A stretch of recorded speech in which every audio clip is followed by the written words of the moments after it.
आज म्हटलं आईवरती कविता लिहूया. आई हा शब्द लिहिला, पण पुढचे काही मला सुचेना. शेवटी बोलवलं आईला. म्हटलं तुझ्यावरती कविता लिहायला काही सुचतच नाहीये मला. त्यावरती थोडी हसली आणि म्हणाली, लिही ना. आ म्हणजे आत्मा, ई म्हणजे ईश्वर. मलाही हसू आलं ऐकून तिचे ते उत्तर.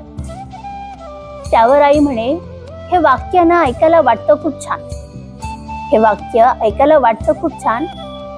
निदान या वाक्यात तरी आहे आईला देवाचं स्थान. आई का बरं असं म्हणाली म्हणून विचारले मी तिला. त्यावर तिचे उत्तर ऐकून स्वतःचीच लाज वाटली मला.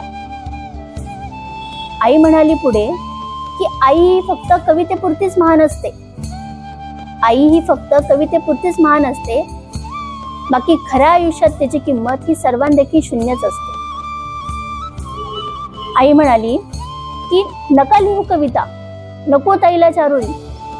नका लिहू कविता, नको ताईला चारोळी. तिचा फक्त सन्मान करा, यातच ती समाधानी.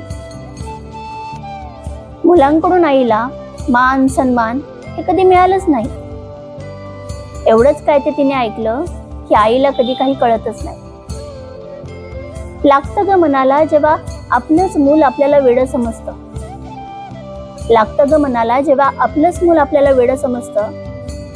आम्ही आपलं काय हसत आमचे दिवस पुढे ढकलतो.